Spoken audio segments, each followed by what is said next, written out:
देख रहे हैं Jain Hindustan news TV channel, सत्य बात सबसे पहले।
आप देख रहे हैं जैन हिंदुस्तान न्यूज चैनल, सत्य बात सबसे पहले।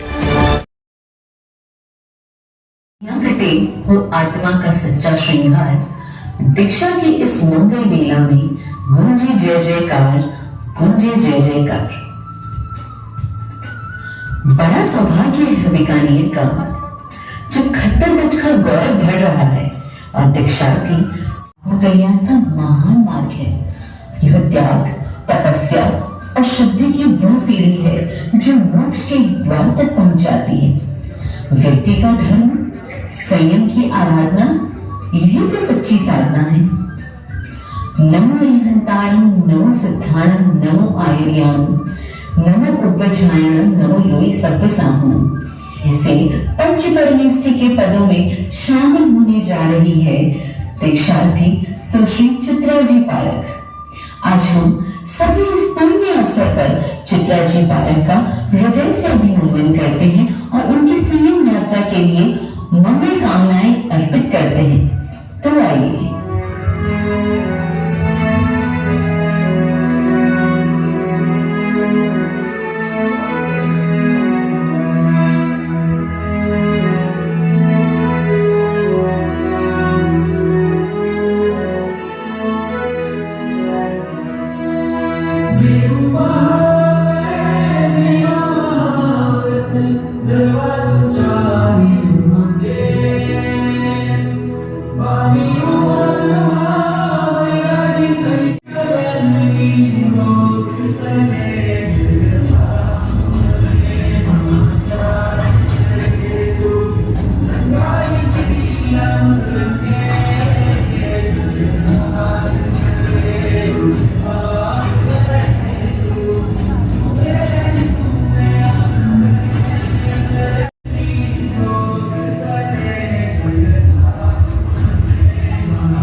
न होगा, लेकिन आइए हम सभी 9 मार्च 2025 के इस पावन क्षण की अनुभूति करें जब दीक्षार्थी सुश्री चित्रा जी पारक को रजोवरण मिलेगा और वह 7वीं बंद करेंगे।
आत्म की समीक्षा है, यही तो सच्ची दीक्षा है।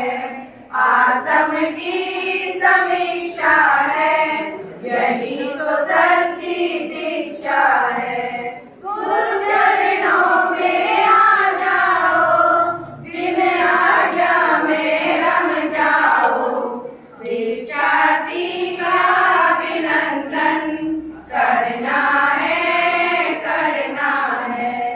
संसार की झूठी माया रिश्तों में फसाया है। संसार की झूठी माया रिश्तों में फसाया है। जन्म मरण के चक्कर से भव भ्रमणा को बढ़ाया है। अब ना हमें भटकना है, परम पद को पाना है। अब ना हमें भटकना है, परम पद को पाना है। गुरु चरणों में आ जाओ, जिन आज्ञा में रम जाओ। दीक्षार्थी का अभिनंदन करना है, करना है। चारों दादा गुरुदेव के चरणों में कोटि कोटि वंदन। क्षमा करण जी महाराज साहब के चरणों में वंदन। अत्र विराजित साध्वी समूह के चरणों में वंदन। सभी को सादर जय जिनेन्द्र। हालांकि जब भी यहाँ पे खड़ा हूँ भजन ही गाता हूँ, लेकिन आज भजन नहीं गाऊंगा। तो आप लोग सब पक चुके हैं भजन सुन के, लेकिन आज सारी सूचनाएं दे देता हूँ।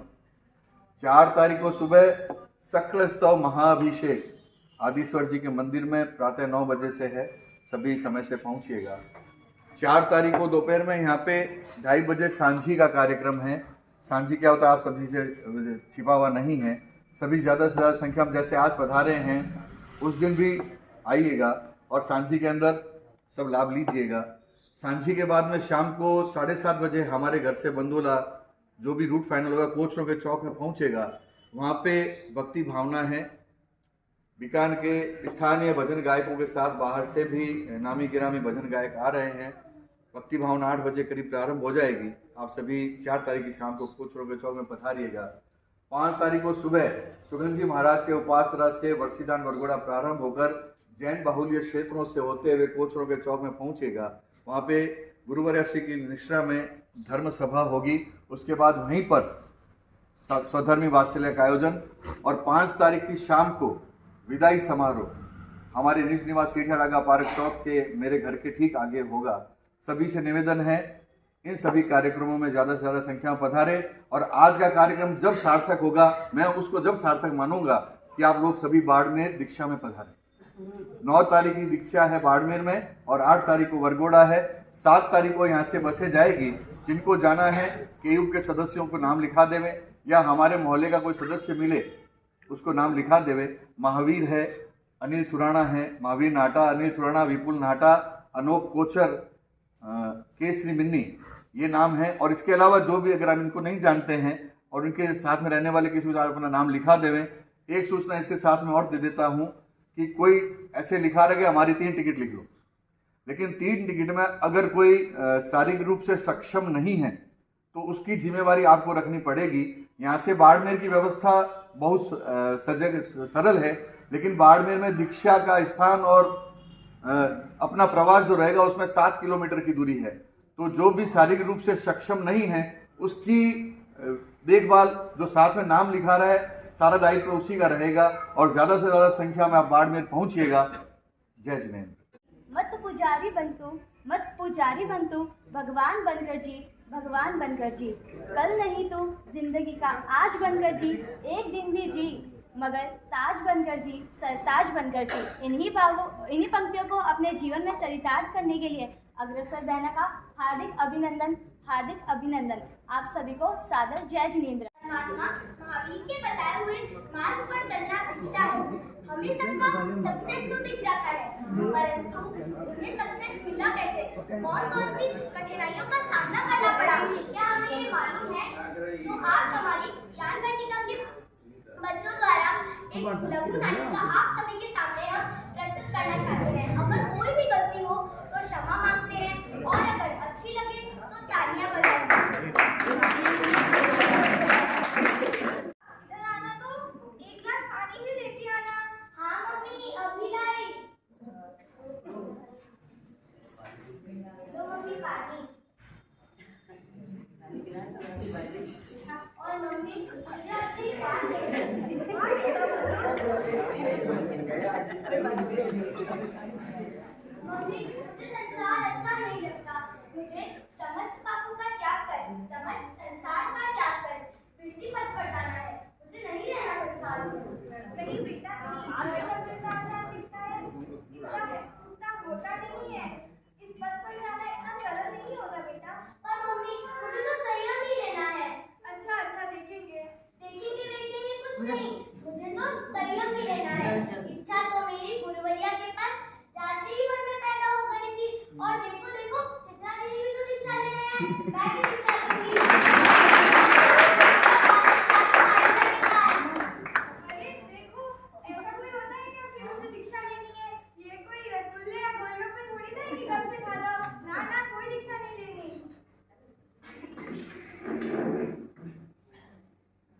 मम्मी पापा मान ही नहीं रहे हैं। अब बताइए ना आखिर मैं करूँ तो करूँ क्या? ऐसा उपाय बताइए जिससे मेरे मम्मी पापा मेरी दीक्षा के लिए आज्ञा दे दें। अच्छा एक बात बता, सबसे ऊंचे स्थान पे कौन है? परमात्मा। तुम मंदिर जाती है? हाँ भैया। तो प्रभु से प्रार्थना करना कि प्रभु आपको मेरा पेशेंस टेस्ट जितना लेना था उतना ले लिया, अब बस कीजिए। और प्रभु को बोलना कि मुझे संयम चाहिए और प्रभु तेरी बात जरूर स्वीकार करेंगे। ठीक है मैं ऐसा अब जब मैं मंदिर जाऊंगी तब मैं प्रभु से प्रार्थना करूंगी कि संयम की और प्रभु मुझे फटाफट संयम दिला दीजिए। ठीक है बेटा। हे प्रभु आपको मेरे जितने पेशेंस टेस्ट करने थे जितने टेस्ट करने थे उतने कर लिए। अब बस करो प्रभु। अब मुझे संयम चाहिए और कुछ नहीं मांगती मैं आपसे। बस संयम चाहिए प्रभु और कुछ नहीं चाहिए।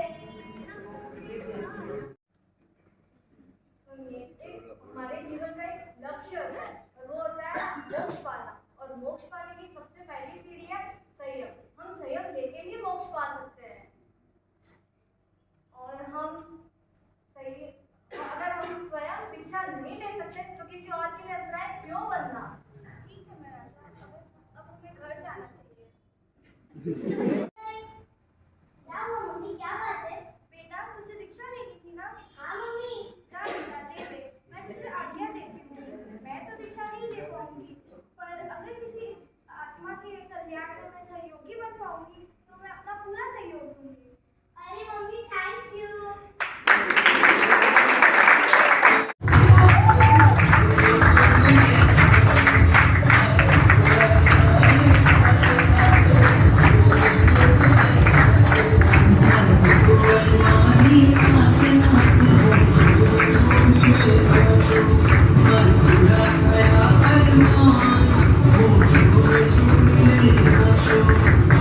Oh,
मेरी बड़ी गुरुवर्या श्री गुरुप्रभा श्री जी मानसा के चरणों में बंदे मेरी गुरुवर्या मेरी आस्था की आया है गुरुवर्या श्री कल्पलता श्री जी मानसा के चरणों में बंदे अत्र विराजित पूज्य गुरुवर्या श्री के चरणों में बंदे। आप सबसे अगर पूछा जाए कि आपको सुख चाहिए या दुख तो आप सब किसको चूज करेंगे? उसमें भी अगर आपको ऑप्शन दे कि टेम्पररी सुख या परमानेंट सुख तो परमानेंट सुख। आप सबको वहाँ पर परमानेंट सुख लगता है? तो फिर तो वही चीज मेरे को जब समझ आई कि टेम्पररी सुख वहाँ बैठकर है और परमानेंट सुख यहाँ बैठकर है, जब ये चीजें मेरे को समझ आई तो मैंने परमानेंट सुख को चूज किया। बहुत बोला कि बहुत मुश्किल है, नहीं होगा, नहीं कर पाएगी, लेकिन जब मैं मराठा के साथ रहते शुरू में टफ लगता था, लेकिन जब उन छोटी छोटी चीज़ों के बारे में पता चला कि जो चीज़ें करने लायक नहीं है हम फिर भी वो करते हैं, वो सब चीज़ें जब समझ आई तो समझ आया परमानेंट सुख वहाँ बैठने में नहीं, यहाँ पर आने में परमानेंट सुख है। मेरी शुरुआत भी इसी ज्ञान वाटिका से हुई है। पहले महाराज साहब के नाम से भी नहीं जाती थी मैं, और जब ज्ञान वाटिका यहाँ पर 2017 में शुरू हुई थी, मेरी शुरुआत भी ज्ञान वाटिका से ही हुई है। और यहाँ पर जितने भी बैठे हैं वो सबको मैं उसी टाइम से जानती हूँ, चाहे केयूप है केएमपी है, सबसे उसी टाइम से कांटेक्ट हुआ है। मेरे दादी पूज्य प्रवर्तक श्री चंद्रप्रभा श्री जी महाराज साहब, जिनके विश्राम में दादी हर पल आते रहते थे, उनके साथ एक बचपन का फोटो है। उसमें मैं और मेरी बड़ी बहन, हम दोनों को मरासा बनाया गया था। उसमें मेरी बहन तो बहुत खुश है, लेकिन मैं तो उसमें रोते रोते मरासा से ऐसे दूर होकर मैंने फोटो क्लिक करवाया हुआ है। उस टाइम दादी ने वो एक ड्रामा में एक्ट के लिए मरासा बनवाया था, लेकिन वो दादी ने ड्रामा के लिए बनवाया था, वो आज मैं उस चीज को धारण करने जा रही हूँ। 9 मार्च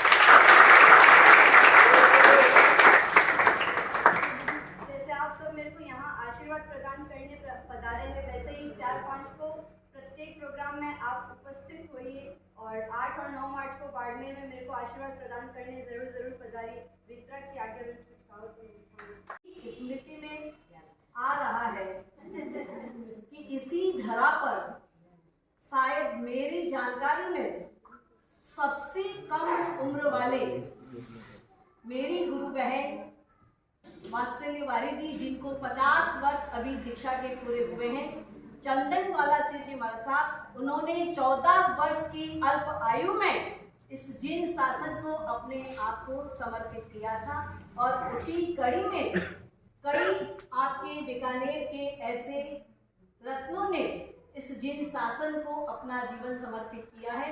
और आज उसी कड़ी में ऐसा गौरव बनाए हुए, जैसा कि अभी ट्विंकल ने कहा कि हमारे इस कार्यकाल में, हमारे इस पीरियड में और हमारी एज में, तुमने सत्य कहा, क्योंकि अभी वर्तमान का हमारा बीकानेर का ऐसा पीरियड रहा, तो हमको भी थोड़ा सा फीलिंग होता है कि हमारे बीकानेर की धरा में ये क्या हो गया कि यहाँ वैराग्य के भाव क्यों नहीं जागृत हो रहे। बहुत पीरियड के बाद में, बहुत समय के बाद में बीकानेर की जाई जन्मी, बीकानेर के इस धरा पर जन्म लेने वाली सुपुत्रियों में आज ये लगभग 20 या 22 साल हो गए होंगे, अभी दीक्षा हुई नहीं अपने यहाँ, हुई शायद नहीं हुई इस पीरियड में। सॉरी तो देखिए बाकी सारी इस प्रकार से इस चारित्र की अनुमता अमर रहे, अमर रहे, जय जयकार, धन्यवाद धन्यवाद, सामने या सामने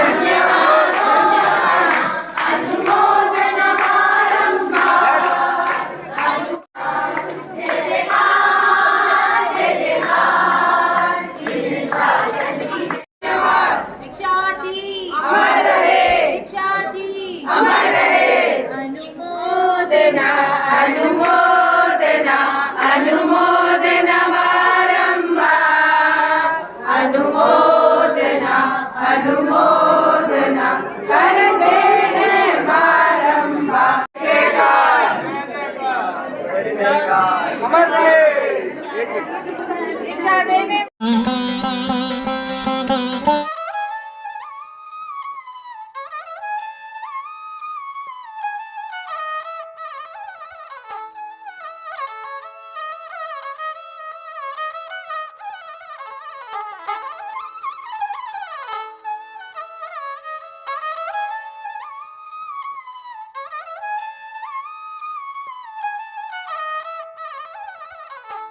गोलछा स्टोर बीकानेर में स्वादिष्ट ब्रांडेड खाटा, सभी तरह के जायकेदार अचार, चूरी, सुपारी, माउथ फ्रेशनर और मुरब्बे में सालों से ग्राहकों के विश्वास का नाम, क्योंकि यहाँ मिलते हैं ग्राहकों को सभी प्रोडक्ट्स नंबर 1 क्वालिटी के साथ। और जी हाँ, ये सभी प्रोडक्ट्स आपको हमारे यहाँ मिलते हैं होलसेल के दामों पे। बीकानेर में नंबर 1 और सुप्रसिद्ध आपका अपना गोलछा स्टोर, पता याद रखें, कोट गेट, सट्टा बाजार, बीकानेर। अनमोल कलेक्शन बीकानेर शहर में मल्टी ब्रांड आउटलेट, रेडीमेड का भव्य शोरूम, जहां पर मिलेंगे आपको 2 साल से लेकर सभी उम्र के किड्स और मेंस कैजुअल, फॉर्मल और party wear dresses, pant shirt, T shirt, kurta pajama, coat pant suit, sherwani, jacket set, western outfit के साथ साथ समर और विंटर कलेक्शन की भरपूर रेंज उपलब्ध है आपके लिए अनमोल कलेक्शन में, वो भी विशेष आकर्षक स्कीम और उपहारों के साथ। पता याद रखें, अनमोल कलेक्शन, खजांची मार्केट, बीकानेर।